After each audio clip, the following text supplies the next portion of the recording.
श्री ब्रह्मा जी अपने मानस पुत्र देवर्षि नारद को ये संपूर्ण वृतांत सुना रहे हैं। उन्होंने देवर्षि नारद को बताया कि किस प्रकार वे प्रजापति दक्ष के महल में गए और वहां पर उन्होंने अपनी कन्या देवी पार्वती अर्थात सती का हाथ भगवान शिव के हाथ में देने का अनुरोध किया। इसके बाद वे स्वयं कैलाश पर्वत पर गए और वहां जाकर श्री ब्रह्मा जी ने देवी सती से विवाह करने का अनुरोध भगवान शिव से किया। फिर वहां पर जो कुछ भी हुआ, भगवान शिव ने जो कुछ भी कहा, उसका वृतांत अब आप सभी भक्तगण भी सुनिए। श्री ब्रह्मा जी कहते हैं, हे नारद, तदंतर मैं हिमालय के कैलाश शिखर पर रहने वाले परमेश्वर महादेव शिव को लाने के लिए प्रसन्नता पूर्वक उनके पास गया और उनसे इस प्रकार बोला, हे वृषभध्वज, सती के लिए मेरे पुत्र दक्ष ने जो बात कही है उसे सुनिए और जिस कार्य को वे अपने लिए असाध्य मानते थे उसे सिद्ध हुआ ही समझिए। दक्ष ने कहा है कि मैं अपनी पुत्री भगवान शिव के हाथों में ही दूंगा, क्योंकि उन्हीं के लिए ये कन्या उत्पन्न हुई है। शिव के साथ सती का विवाह हो, ये कार्य तो मुझे स्वतः ही अभीष्ट है। फिर आपके भी कहने से इसका तो महत्व और अधिक बढ़ गया। मेरी पुत्री ने स्वयं इसी उद्देश्य से भगवान शिव की आराधना की है और इस समय शिव जी भी मुझसे इसी के विषय में अन्वेषण अर्थात पूछताछ कर रहे हैं। इसलिए मुझे अपनी कन्या अवश्य ही भगवान शिव के हाथों में देनी है। विधातः वे भगवान शंकर शुभ लग्न और शुभ मुहूर्त में यहाँ पधारे, उस समय मैं उन्हें शिक्षा के तौर पर अपनी ये पुत्री दे दूंगा।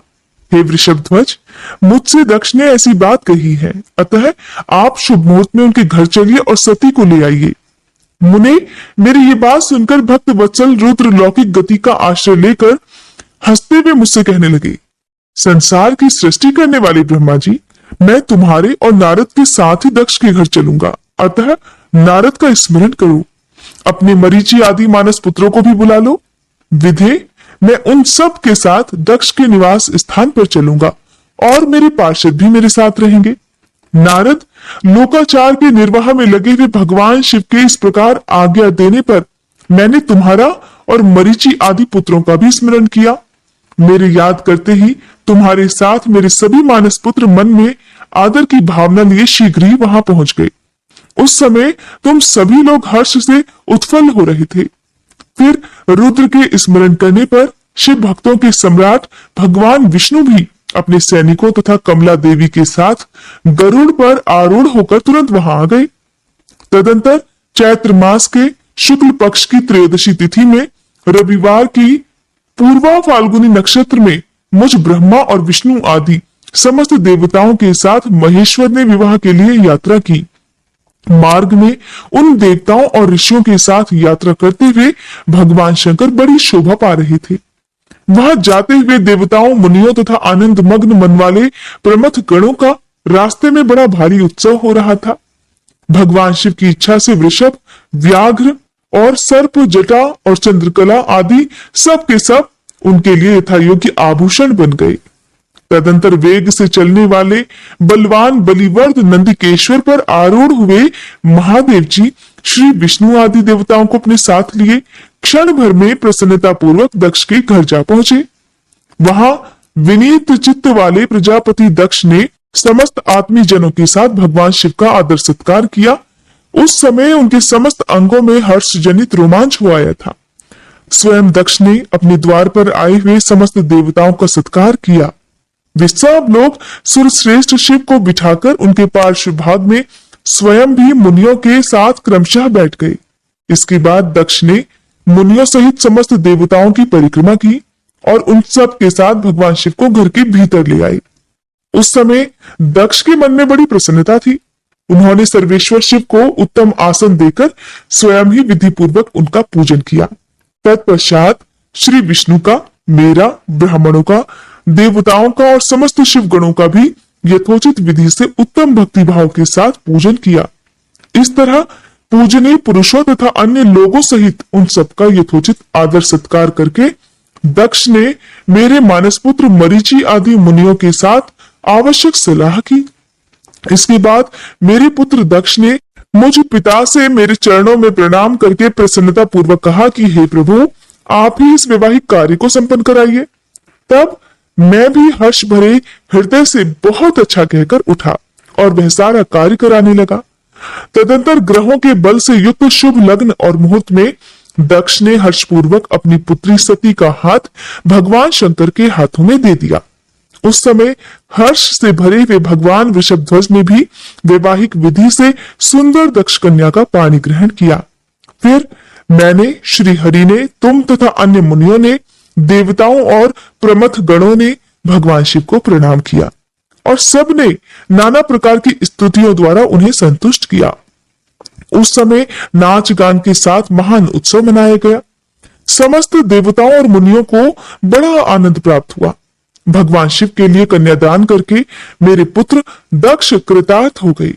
शिवा और शिव प्रसन्न हुए तथा सारा संसार मंगल का निकेतन बन गया। श्री ब्रह्मा जी कहते हैं कि हे नारद, कन्यादान करके दक्ष ने भगवान शंकर को नाना प्रकार की वस्तुएं उपहार में दी। ये सब करके वे बड़े प्रसन्न हुए। फिर उन्होंने ब्राह्मणों को भी नाना प्रकार के धन बांटे। तत्पश्चात लक्ष्मी सहित भगवान विष्णु शंभु के पास आकर हाथ जोड़कर खड़े हो गए और इस प्रकार कहने लगे कि देवाधिदेव महादेव, हे दया के सागर प्रभु, हे तात, आप संपूर्ण जगत के पिता हैं और सती देवी सबकी माता हैं। आप दोनों सत्पुरुषों के कल्याण तथा दुष्टों के दमन के लिए सदा लीला पूर्वक अवतार ग्रहण करते हैं। ये सनातन श्रुति का कथन है। आप चिकने नीलांजन के समान शोभा वाली सती के साथ जिस प्रकार शोभा पा रहे हैं, मैं उससे उल्टे लक्ष्मी जी के साथ शोभा पा रहा हूँ। अर्थात सती नीलवर्णा तथा आप गौरवर्ण है, उससे उल्टे मैं नीलवर्ण तथा लक्ष्मी गौरवर्णा है। हे नारद, इस प्रकार मैं देवी सती के पास आकर ग्रह सूत्रोक्त विधि से विस्तार पूर्वक सारा अग्नि कार्य कराने लगा। मुझ आचार्य तथा ब्राह्मणों की आज्ञा से शिवा और शिव ने बड़े हर्ष के साथ विधि पूर्वक अग्नि की परिक्रमा की। उस समय वहां बड़ा अद्भुत उत्सव सजाया गया। दाजे बाजे और नृत्य के साथ होने वाला वह उत्सव सबको बड़ा सुखद जान पड़ा। इसके बाद भगवान विष्णु बोले कि हे सदाशिव, मैं आपकी आज्ञा से यहाँ शिव तत्व का वर्णन करता हूँ। समस्त देवता तथा दूसरे दूसरे मुनि अपने मन को एकाग्र करके इस विषय को सुने। हे भगवान, आप प्रधान और अप्रधान अर्थात प्रकृति और उससे अतीत है। आपके अनेक भाग हैं, फिर भी आप भाग रहित हैं। ज्योतिर्मय स्वरूप वाले आप परमेश्वर के ही हम तीनों देवता अंश हैं। आप कौन, मैं कौन और ब्रह्मा कौन है? आप परमात्मा के ही ये तीन अंश हैं जो सृष्टि, पालन और संहार करने के कारण एक दूसरे से भिन्न भिन्न प्रतीत होते हैं। आप अपने स्वरूप का चिंतन कीजिए। आपने स्वयं ही लीला पूर्वक शरीर धारण किया है। आप निर्गुण ब्रह्म रूप से एक है। आप ही सगुण ब्रह्म है और हम ब्रह्मा, विष्णु तथा रुद्र तीनों आपके अंश हैं। जैसे एक ही शरीर के भिन्न भिन्न अवयव मस्तक, ग्रीवा आदि नाम धारण करते हैं, तथापि उस शरीर से भी वे भिन्न नहीं होते, उसी प्रकार हम तीनों अंश आप परमेश्वर के ही अंग हैं, जो ज्योतिर्मय आकाश के समान सर्वव्यापी और निर्लेप स्वयं ही अपना धाम, पुराण, कूटस्थ, अव्यक्त, अनंत, नित्य तथा दीर्घ आदि विशेषणों से रहित निर्विशेष ब्रह्म है। वही आप शिव हैं, अतः आप ही सब कुछ हैं। श्री ब्रह्मा जी कहते हैं, हे मुनीश्वर, भगवान विष्णु की ये बात सुनकर महादेव जी बड़े प्रसन्न हुए। तदंतर उस विवाह यज्ञ के स्वामी अर्थात यजमान परमेश्वर शिव प्रसन्न होकर लौकिकी गति का आश्रय लेकर हाथ जोड़कर खड़े हुए मुझ ब्रह्मा से प्रेम पूर्वक कहने लगे। शिव जी ने कहा, हे ब्राह्मण, आपने सारा वैवाहिक कार्य अच्छी तरह संपन्न करा दिया। अब मैं प्रसन्न हूँ। आप मेरे आचार्य हैं, बताइए आपको क्या दक्षिणा दूं? हे सुरज्येष्ठ, आप उस दक्षिणा को मांगिए। महाभाग, यदि वह अत्यंत दुर्लभ हो तो भी उसे शीघ्र कहिए। मुझे आपके लिए कुछ भी अदेय नहीं है। हे मुने, भगवान शंकर का वह वचन सुनकर मैं हाथ जोड़कर विनीत चित्त से उन्हें बारंबार प्रणाम करके बोला, हे देवेश, यदि आप प्रसन्न हो और महेश्वर, यदि मैं वर पाने के योग्य हूं तो प्रसन्नता पूर्वक जो बात कहता हूं उसे आप पूर्ण कर दीजिए। महादेव, आप इसी रूप में इसी वेदी पर सदा विराजमान रहें, जिससे आपके दर्शन से मनुष्यों के पाप धुल जाएं। हे चंद्रशेखर, आपका सानिध्य होने से मैं इस वेदी के समीप आश्रम बनाकर तपस्या करूं और यही मेरी अभिलाषा है। चैत्र के शुक्ल पक्ष की त्रयोदशी को पूर्व फाल्गुनी नक्षत्र में रविवार के दिन इस भूतल पर जो मनुष्य भक्ति भाव से आपका दर्शन करे उसके सारे पाप तत्काल नष्ट हो जाएं, विपुल पुण्य की वृद्धि हो और समस्त रोगों का सर्वथा नाश हो जाए। जो नारी दुर्भागा, बंध्या, कानी अथवा रूपहीना हो वह भी आपके दर्शन मात्र से ही अवश्य निर्दोष हो जाए। मेरी यह बात उनकी आत्मा को सुख देने वाली थी। इसे सुनकर भगवान शिव ने बड़े प्रसन्न होकर कहा, हे विधाता, ऐसा ही होगा। मैं तुम्हारे कहने से संपूर्ण जगत के हित के लिए अपनी पत्नी सती के साथ इसी वेदी पर सुस्थिर भाव से स्थित रहूंगा। ऐसा कहकर पत्नी सहित भगवान शिव अपनी अंश रूपिणी मूर्ति को प्रकट करके वेदी के मध्य भाग में विराजमान हो गए। तत्पश्चात स्वजनों पर स्नेह रखने वाले परमेश्वर शंकर दक्ष से विदा लेकर अपनी पत्नी सती के साथ कैलाश जाने को तैयार हुए। उस समय उत्तम बुद्धि वाले दक्ष ने विनय से मस्तक झुकाकर हाथ जोड़कर भगवान वृषभध्वज की प्रेम पूर्वक स्तुति की। फिर श्री विष्णु आदि समस्त देवताओं, मुनियों और शिवगणों ने नमस्कार पूर्वक नाना प्रकार की स्तुति करके बड़े आनंद से जय जयकार किया। तदंतर दक्ष की आज्ञा से भगवान शिव ने प्रसन्नता पूर्वक सती को वृषभ की पीठ पर बिठाया और स्वयं भी उसी पर आरूढ़ होकर वे प्रभु हिमालय पर्वत की ओर चले। भगवान शंकर के समीप वृषभ पर बैठी हुई सुंदर दांत और मनोहर हास वाली सती अपने नील श्याम वर्ण के कारण चंद्रमा में नीली रेखा के समान शोभा पा रही थी। उस समय उन नव दंपति की शोभा देखकर श्री विष्णु आदि समस्त देवता, मरीचि आदि महर्षि तथा दूसरे लोग ठगे से रह गए, हिल डुल भी नहीं सके और दक्ष भी खुद मोहित हो गए। तत्पश्चात कोई बाजे बजाने लगे और दूसरे लोग मधुर स्वर से गीत गाने लगे। कितने ही लोग प्रसन्नता पूर्वक शिव जी के कल्याण में उज्जवल यश का गान करते हुए उनके पीछे पीछे चलने लगे। भगवान शंकर ने बीच रास्ते से दक्ष को प्रसन्नता पूर्वक वापस लौटा दिया और स्वयं प्रेमाकुल होकर प्रमथ गणों के साथ अपने धाम को जा पहुंचे। यद्यपि भगवान शिव ने विष्णु आदि देवताओं को भी विदा कर दिया था, तब भी वे बड़े प्रसन्नता और भक्ति भाव के साथ पुनः उनके साथ हो लिए। उन सभी देवताओं, प्रमथ गणों तथा अपनी पत्नी सती के साथ हर्ष भरे शंभु हिमालय पर्वत से सुशोभित अपने कैलाश धाम में जा पहुंचे। वहां जाकर उन्होंने देवताओं, मुनियों और दूसरे लोगों का बहुत आदर सम्मान करके उन्हें प्रसन्नता पूर्वक विदा किया। शंभु की आज्ञा लेकर वे विष्णु आदि सभी देवता तथा मुनि नमस्कार और स्तुति करके मुख पर प्रसन्नता की छाप लिए अपने अपने धाम को चले गए। सदाशिव का चिंतन करने वाले भगवान शिव भी अत्यंत आनंदित होकर हिमालय के शिखर पर रहकर अपनी पत्नी दक्ष कन्या सती के साथ विहार करने लगे। श्री सूत जी कहते हैं, हे मुनियों, पूर्व काल में स्वयंभू मनु मनवंतर में भगवान शंकर और सती का जिस प्रकार विवाह हुआ वह सारा प्रसंग मैंने तुमसे कह दिया। जो विवाह काल में, यज्ञ में अथवा किसी भी शुभ कार्य के आरंभ में भगवान शंकर की पूजा करके शांत चित्त से इस कथा को सुनता है, उसका सारा कर्म तथा वैवाहिक आयोजन बिना किसी विघ्न बाधा के पूर्ण हो जाता है और दूसरे शुभ कर्म भी सदा निर्विघ्न पूर्ण होते हैं। इस शुभ उपाख्यान को प्रेम पूर्वक सुनकर विवाहित होने वाली कन्या भी सुख, सौभाग्य, सुशीलता और सदाचार आदि सद्गुणों से संपन्न साध्वी स्त्री तथा पुत्रवती हो जाती है। कैलाश तथा हिमालय पर्वत पर भगवान श्री शिव और देवी सती के विविध विहारों का विस्तार पूर्वक वर्णन करने के पश्चात श्री ब्रह्मा जी ने कहा, हे मुने, एक दिन की बात है, देवी सती एकांत में भगवान शंकर से मिली और उन्हें भक्ति पूर्वक प्रणाम करके दोनों हाथ जोड़कर खड़ी हो गई। प्रभु शंकर को पूर्ण प्रसन्न जान नमस्कार करके विनीत भाव से खड़ी हुई दक्ष कुमारी सती भक्त भाव से अंजलि बांधकर बोली। देवी सती ने कहा, हे देवाधिदेव महादेव, हे करुणा सागर, प्रभु दीनोद्धार परायण, हे महायोगिन मुझ पर कृपा कीजिए।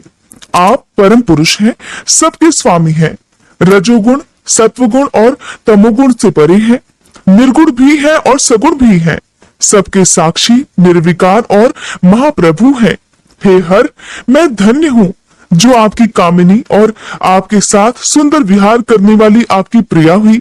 हे स्वामिन, आप अपनी भक्त वत्सलता से ही प्रेरित होकर मेरे पति हुए हैं। हे नाथ, मैंने बहुत वर्षों तक आपके साथ विहार किया है। महेशान, इससे मैं बहुत संतुष्ट हुई हूँ और अब मेरा मन उधर से हट गया है। हे देवेश्वर हर, अब तो मैं उस परम तत्व का ज्ञान प्राप्त करना चाहती हूँ जो निरतिशय सुख प्रदान करने वाला है तथा जिसके द्वारा जीव संसार दुख से अनायास ही उद्धार पा सकता है। हे नाथ, जिस कर्म का अनुष्ठान करके विषय जीव भी परम पद को प्राप्त कर ले और संसार बंधन में ना बंधे, उसे आप बताइए। हे प्रभु, मुझ पर कृपा कीजिए। श्री ब्रह्मा जी कहते हैं, हे मुने, इस प्रकार आदि शक्ति महेश्वरी सती ने केवल जीवों के उद्धार के लिए जब इस उत्तम भक्ति भाव के साथ भगवान शंकर से प्रश्न किया, तब उनके उस प्रश्न को सुनकर स्वेच्छा से शरीर धारण करने वाले तथा योग के द्वारा भोग से विरक्त चित्त वाले स्वामी शिव ने अत्यंत प्रसन्न होकर देवी सती से इस प्रकार कहा, देवी, हे दक्ष नंदिनी, हे महेश्वरी, सुनो, मैं उसी परम तत्व का वर्णन करता हूँ जिससे वासनाबद्ध जीव तत्काल मुक्त हो सकता है। परमेश्वरी, तुम विज्ञान को परम तत्व जानो। विज्ञान वो है जिसके उदय होने पर मैं ब्रह्म हूँ ऐसा दृढ़ निश्चय हो जाता है। ब्रह्म के सिवा दूसरी किसी वस्तु का स्मरण नहीं रहता और उस विज्ञानी पुरुष की बुद्धि सर्वथा शुद्ध हो जाती है। प्रिय, वह विज्ञान दुर्लभ है। इस त्रिलोकी में उसका ज्ञाता कोई विरला ही होता है। वह जो और जैसा भी है सदा मेरा स्वरूप ही है, साक्षात परात्पर ब्रह्म है। उस विज्ञान की माता है मेरी भक्ति। मेरी भक्ति जो भोग और मोक्ष रूप फल प्रदान करने वाली है, वह मेरी कृपा से सुलभ हो जाती है। भक्ति 9 प्रकार की बतलाई गई है। देवी सती, भक्ति और ज्ञान में कोई भेद नहीं है। भक्त और ज्ञानी दोनों को ही सदा सुख प्राप्त होता है। जो भक्ति का विरोधी है उसे ज्ञान की प्राप्ति हो ही नहीं सकती। देवी, मैं तो सदा भक्तों के अधीन रहता हूँ और भक्ति के प्रभाव से जातिहीन नीच मनुष्यों के घरों में भी चला जाता हूँ और इसमें कोई संशय नहीं है। हे देवी, वह भक्ति 2 प्रकार की है, सगुणा और निर्गुणा, जो वैधि अर्थात शास्त्र विधि से प्रेरित हो और स्वाभाविकी अर्थात हृदय के सहज अनुराग से प्रेरित भक्ति होती है, वह श्रेष्ठ है। और इससे भिन्न जो कामना मूलक भक्ति होती है वह निम्न कोटि की मानी गई है। पूर्वोक्त सगुणा और निर्गुणा ये दोनों प्रकार की भक्तियां नैष्ठिकी और अनैष्ठिकी के भेद से 2 भेद वाली हो जाती हैं। नैष्ठिकी भक्ति 6 प्रकार की जाननी चाहिए और अनैष्ठिकी 1 ही प्रकार की कही गई है। विद्वान पुरुष विहिता और अविहिता आदि भेद से उसे अनेक प्रकार की मानते हैं। इन द्विध भक्तियों के बहुत से भेद प्रभेद होने के कारण इनके तत्व का अन्यत्र वर्णन किया गया है। हे प्रिय, मुनियों ने सगुणा और निर्गुणा दोनों भक्तियों के 9 अंग बताए हैं। हे दक्ष नंदिनी, मैं उन 9 अंगों का वर्णन करता हूँ, तुम प्रेम से सुनो। हे देवी, श्रवण, कीर्तन, स्मरण, सेवन, दास्य, अर्चन, सदा मेरा वंदन, सख्य और आत्मसमर्पण ये विद्वानों ने भक्ति के 9 अंग बताए हैं। हे शिवे, भक्ति के उपांग भी बहुत से बताए गए हैं। हे देवी, अब तुम मन लगाकर मेरी भक्ति के पूर्वोक्त 9 अंगों के पृथक पृथक लक्षण भी सुनो। वे लक्षण भोग और मोक्ष प्रदान करने वाले हैं। जो स्थिर आसन से बैठकर तन मन आदि से मेरी कथा कीर्तन आदि का नित्य सम्मान करता हुआ प्रसन्नता पूर्वक अपने श्रवण पुटों से उसके अमृतोपम रस का पान करता है, उसके इस साधन को श्रवण कहते हैं अर्थात सुनना कहते हैं। और जो हृदयाकाश के द्वारा मेरे दिव्य जन्म कर्मों का चिंतन करता हुआ प्रेम से वाणी द्वारा उसका उच्च स्वर से उच्चारण करता है, उसके इस भजन साधन को कीर्तन कहते हैं। देवी, मुझ नित्य महेश्वर को सदा और सर्वत्र व्यापक जानकर जो संसार में निरंतर निर्भय रहता है, उसी को स्मरण कहा गया है। अरुणोदय से लेकर हर समय सेव्य की अनुकूलता का ध्यान रखते हुए हृदय और इंद्रियों से जो निरंतर सेवा की जाती है, वही सेवन नामक भक्ति है। अपने को प्रभु का किंकर समझकर हृदयामृत के भोग से स्वामी का सदा प्रिय संपादन करना दास्य कहा गया है। अपने धन वैभव के अनुसार शास्त्रीय विधि से मुझ परमात्मा को सदा पाद्य आदि 16 उपचारों का जो समर्पण करना है, उसे अर्चन कहते हैं। मन से, ध्यान और वाणी से वंदनात्मक मंत्रों के उच्चारण पूर्वक 8 अंगों से भूतल का स्पर्श करते हुए जो इष्ट देव को नमस्कार किया जाता है, उसे वंदन कहते हैं। ईश्वर मंगल या अमंगल जो कुछ भी करता है, वह सब मेरे मंगल के लिए ही है, ऐसा दृढ़ विश्वास रखना सख्य भक्ति का लक्षण है। देह आदि जो कुछ भी अपनी कही जाने वाली वस्तु है, वह सब भगवान की प्रसन्नता के लिए उन्हीं को समर्पित करके अपने निर्वाह के लिए भी कुछ बचाकर ना रखना अथवा निर्वाह की चिंता से भी रहित हो जाना आत्मसमर्पण कहलाता है। ये मेरी भक्ति के 9 अंग हैं जो भोग और मोक्ष प्रदान करने वाले हैं। इनसे ज्ञान का प्राकट्य होता है और ये सब साधन मुझे अत्यंत प्रिय हैं। मेरी भक्ति के बहुत से उपांग भी कहे गए हैं, जैसे बिल्व आदि का सेवन आदि। इनको विचार से समझ लेना चाहिए। प्रिय, इस प्रकार मेरी सांगोपांग भक्ति सबसे उत्तम है। ये ज्ञान वैराग्य की जननी है और मुक्ति इसकी दासी है। ये सदा सभी साधनों से ऊपर विराजमान है। इसके द्वारा संपूर्ण कर्मों के फल की प्राप्ति होती है और ये भक्ति मुझे सदा तुम्हारे समान ही प्रिय है। जिसके चित्त में नित्य निरंतर ये भक्ति निवास करती है, वह साधक मुझे अत्यंत प्यारा है। हे देवेश्वरी, तीनों लोकों और चारों युगों में भक्ति के समान दूसरा कोई सुखदायक मार्ग नहीं है। कलयुग में तो ये विशेष सुखद और सुविधाजनक है। हे देवी, कलयुग में प्रायः ज्ञान और वैराग्य के कोई ग्राहक नहीं है, इसलिए वे दोनों वृद्ध, उत्साह शून्य और जर्जर हो गए हैं। परंतु भक्ति कलयुग में तथा अन्य सब युगों में भी प्रत्यक्ष फल देने वाली है। भक्ति के प्रभाव से मैं सदा उसके वश में रहता हूँ, इसमें कोई संशय नहीं है। संसार में जो भक्तिमान पुरुष है, उसकी मैं सदा सहायता करता हूँ, उसके सारे विघ्नों को दूर करता हूँ। उस भक्त का जो शत्रु होता है, वह मेरे लिए दंडनीय है और इसमें कोई संशय नहीं। देवी, मैं अपने भक्तों का रक्षक हूँ। भक्त की रक्षा करने के लिए ही मैंने कुपित होकर अपने नेत्र जनित अग्नि से काल को भी दग्ध कर डाला था। प्रिय, भक्त के लिए मैं पूर्व काल में सूर्य पर भी अत्यंत क्रुद्ध हो उठा था और शूल लेकर मैंने उन्हें मार भगाया था। देवी, भक्त के लिए मैंने सैन्य सहित रावण को भी क्रोध पूर्वक त्याग दिया और उसके प्रति कोई पक्षपात भी नहीं किया।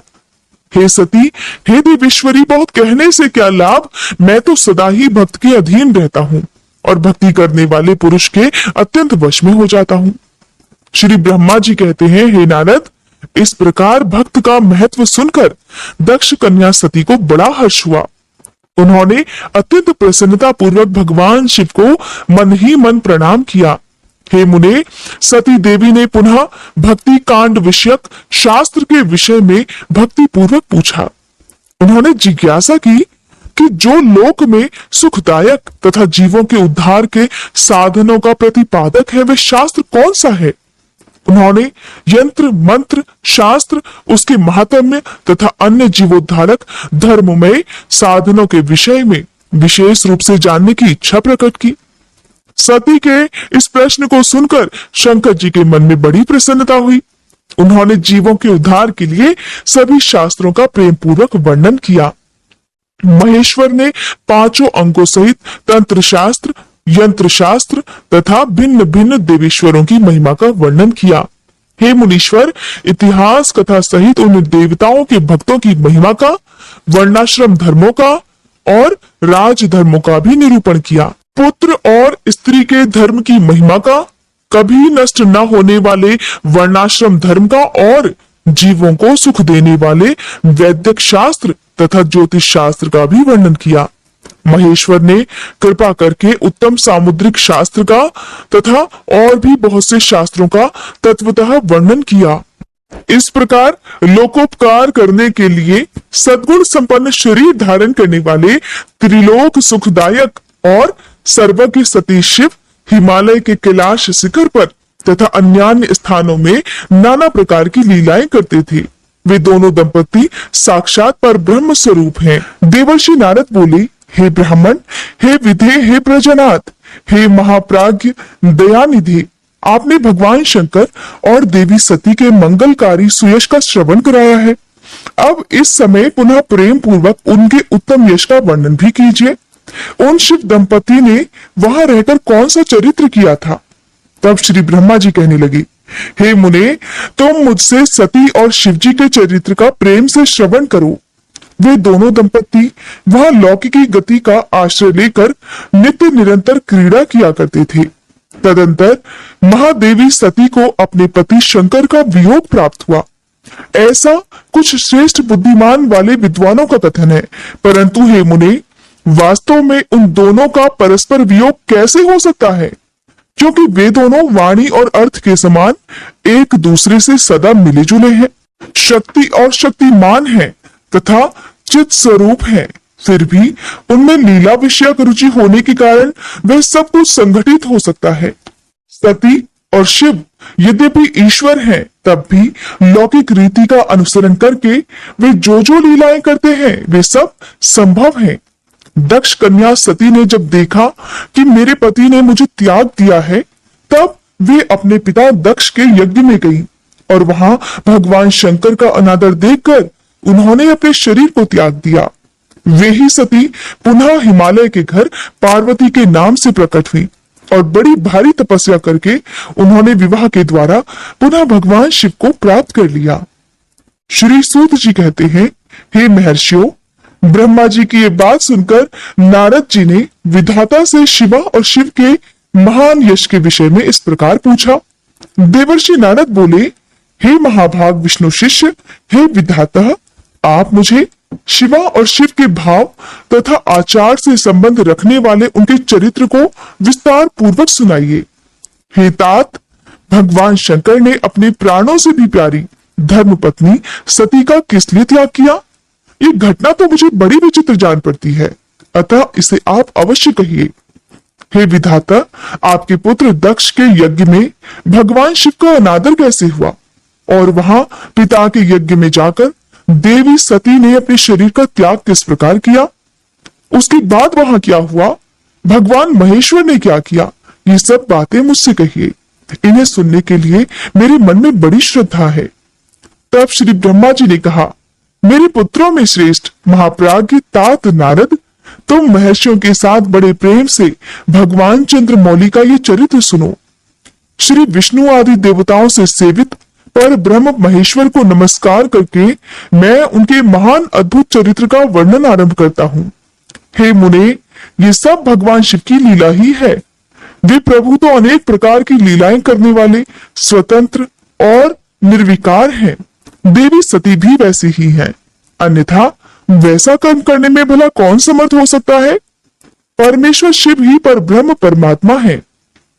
एक समय की बात है, तीनों लोकों में विचरने वाले लीला विशारद भगवान रुद्र सती के साथ बैल पर आरूढ़ होकर इस भूतल पर भ्रमण कर रहे थे। घूमते घूमते वे दंडकारण्य में आ गए। वहां उन्होंने लक्ष्मण सहित भगवान श्री राम को देखा, जो कि रावण द्वारा छल पूर्वक हरी गई अपनी प्यारी पत्नी सीता को खोज रहे थे। वे हाय सीते ऐसा उच्च स्वर से पुकारते, जहां तहां देखते और बारंबार रो रहे थे। उनके मन में विरह का आवेश छा गया था। सूर्य वंश में उत्पन्न वीर भूपाल दशरथ नंदन श्री राम आनंद रहित होकर लक्ष्मण के साथ वन में भ्रमण कर रहे थे और उनकी कांति फीकी पड़ गई थी।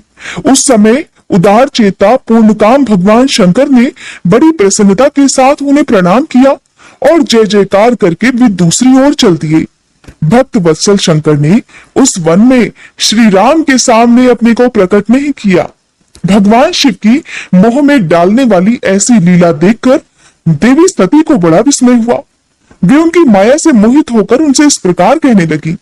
देवी सती ने कहा, हे देवाधिदेव, हे सर्वेश, पर ब्रह्म परमेश्वर, ब्रह्मा विष्णु आदि सब देवता आपकी ही सदा सेवा किया करते हैं। आप ही सबके द्वारा प्रणाम करने योग्य हैं। सबको आपका ही सर्वदा सेवन और ध्यान करना चाहिए। वेदांत शास्त्र के द्वारा यत्न पूर्वक जानने योग्य निर्विकार परम प्रभु आप ही हैं। हे नाथ, ये दोनों पुरुष कौन हैं? इनकी आकृति विरह व्यथा से व्याकुल दिखाई देती है और ये दोनों धनुर्धर वीर वन में विचरते हुए क्लेश के भागी और दीन हो रहे हैं। इनमें जो ज्येष्ठ है उसकी अंग कांति नील कमल के समान श्याम है। उसे देखकर किस कारण से आप आनंद विभोर हो उठे थे? आपका चित्त क्यों अत्यंत प्रसन्न हो गया था? आप इस समय भक्त के समान विनम्र क्यों हो गए थे? हे स्वामिन, हे कल्याणकारी शिव, आप मेरे संशय को सुनिए। हे प्रभु, सेव्य स्वामी अपने सेवक को प्रणाम करे, ये उचित नहीं जान पड़ता। तब ब्रह्मा जी कहते हैं, हे नारद, कल्याणमयी परमेश्वरी आदिशक्ति देवी सती ने शिव जी की माया के वशीभूत होकर जब भगवान शिव से इस प्रकार प्रश्न किया, तब सती जी की वह बात सुनकर लीला विशारद परमेश्वर शंकर हंसकर उनसे इस प्रकार कहने लगे, देवी सुनो, मैं प्रसन्नता पूर्वक यथार्थ बात कहता हूं, इसमें छल नहीं है। वरदान के प्रभाव से ही मैंने इन्हें आदर पूर्वक प्रणाम किया है। हे प्रिय, ये दोनों भाई वीरों द्वारा सम्मानित हैं। इनके नाम है श्री राम और लक्ष्मण। इनका प्राकट्य सूर्य वंश में हुआ है। ये दोनों राजा दशरथ के विद्वान पुत्र हैं। इनमें जो गोरे रंग के छोटे बंधु हैं, वे साक्षात शेष के अंश हैं। उनका नाम लक्ष्मण है और इनके बड़े भैया का नाम श्री राम है। इनके रूप में भगवान विष्णु ही अपने संपूर्ण अंश से प्रकट हुए हैं। उपद्रव इनसे सदा दूर रहते हैं। ये साधु पुरुषों की रक्षा और हम लोगों के कल्याण के लिए इस पृथ्वी पर अवतीर्ण हुए हैं। ऐसा कहकर सृष्टिकर्ता भगवान शंभु शांत हो गए। भगवान शिव की ऐसी बात सुनकर भी सती के मन को इस पर विश्वास नहीं हुआ। क्यों न हो, भगवान शिव की माया बड़ी प्रबल है और वह संपूर्ण त्रिलोकी को मोह में डाल देने वाली है। सती के मन में मेरी बात पर विश्वास नहीं है, ये जानकर लीला विशारद प्रभु सनातन शंभु यों बोले, देवी मेरी बात सुनो। यदि तुम्हारे मन में मेरे कथन पर विश्वास ही नहीं है तो तुम वहां जाकर अपनी ही बुद्धि से श्री राम की परीक्षा कर लो। हे प्यारी सती, जिस प्रकार तुम्हारा मोह या भ्रम नष्ट हो जाए तुम वो करो। तुम वहां जाकर परीक्षा लो। तब तक मैं इस बरगद के नीचे खड़ा हुआ हूँ। ब्रह्मा जी कहते हैं, हे नारद, भगवान शिव की आज्ञा से ईश्वरी सती वहां गई और मन ही मन ये सोचने लगी कि मैं वनचारी राम की परीक्षा कैसे लूं। अच्छा, मैं सीता का रूप धारण करके राम के पास चलूं। यदि राम साक्षात विष्णु है तब तो सब कुछ जान लेंगे, अन्यथा वे मुझे नहीं पहचानेंगे। ऐसा विचार सती सीता बनकर श्री राम के समीप उनकी परीक्षा लेने के लिए गई। वास्तव में वे मोह में पड़ गई थी। सती को सीता के रूप में सामने आई देख शिव शिव का जाप करते हुए रघुकुल नंदन श्री राम सब कुछ जान गए और हंसते हुए उन्हें नमस्कार करके बोले, सती जी, आपको नमस्कार है। आप प्रेम पूर्वक बताएं, भगवान शंभु कहाँ गए हैं? आप पति के बिना अकेले ही इस वन में क्यों कर आई? देवी, आपने अपना रूप त्याग कर किसके लिए ये नूतन रूप धारण किया है? मुझ पर कृपा करके इसका कारण बताइए। श्री रामचंद्र जी की बात सुनकर सती जी उस समय आश्चर्यचकित हो गईं। वे शिव जी की कही हुई बात का स्मरण करके उसे यथार्थ समझकर बहुत लज्जित हुई। श्री राम को साक्षात विष्णु जान अपने रूप को प्रकट करके मन ही मन भगवान शिव के चरणार बिंदों का चिंतन कर प्रसन्न हुई सती ने उनसे इस प्रकार कहा, हे रघुनंदन, स्वतंत्र परमेश्वर भगवान शिव मेरे तथा अपने पार्षदों के साथ पृथ्वी पर भ्रमण करते हुए इस वन में आ गए थे। यहाँ उन्होंने सीता की खोज में लगे हुए लक्ष्मण सहित तुम्हें देखा। उस समय सीता के लिए तुम्हारे मन में बड़ा क्लेश था और तुम विरह शोक से पीड़ित दिखाई देते थे। उस अवस्था में तुम्हें प्रणाम करके वे चले गए और उस वट वृक्ष के नीचे अभी भी खड़े हैं। भगवान शिव बड़े आनंद के साथ तुम्हारे वैष्णव रूप की उत्कृष्ट महिमा का गान कर रहे थे। यद्यपि उन्होंने तुम्हें चतुर्भुज विष्णु के रूप में नहीं देखा, तो भी तुम्हारा दर्शन करते ही आनंद विभोर हो गए। इस निर्मल रूप की ओर देखते हुए उन्हें बड़ा आनंद प्राप्त हुआ। इस विषय में मेरे पूछने पर भगवान शंभु ने जो बात कही, उसे सुनकर मेरे मन में तो भ्रम उत्पन्न हो गया। अतः हे राघवेंद्र, मैंने उनकी आज्ञा लेकर तुम्हारी परीक्षा ली है। हे श्री राम, अब मुझे ज्ञात हो गया है कि तुम साक्षात विष्णु हो। तुम्हारी सारी प्रभुता मैंने अपनी आंखों से देख ली। अब मेरा संशय दूर हो गया। तो भी महामते, तुम मेरी बात सुनो। मेरे सामने ये सच सच बताओ कि तुम भगवान शिव के भी वंदनीय कैसे हो गए। मेरे मन में यही एक संदेह है, इसे निकाल दो और शीघ्र ही मुझे पूर्ण शांति प्रदान करो। देवी सती के ये वचन सुनकर श्री राम के नेत्र प्रफुल्ल कमल के समान खिल उठे। उन्होंने मन ही मन अपने प्रभु भगवान शिव का स्मरण किया। इससे उनके हृदय में प्रेम की बाढ़ आ गई। मुने आज्ञा न होने के कारण वे सती के साथ भगवान शिव के निकट नहीं गए और मन ही मन उनकी महिमा का वर्णन करके श्री रघुनाथ जी ने देवी सती से कहना प्रारंभ किया। भगवान श्री राम ने देवी सती से जो कुछ भी कहा, जो भी रहस्य बताया, उसका वृतांत आप सभी अगले अध्याय में जरूर सुनिएगा।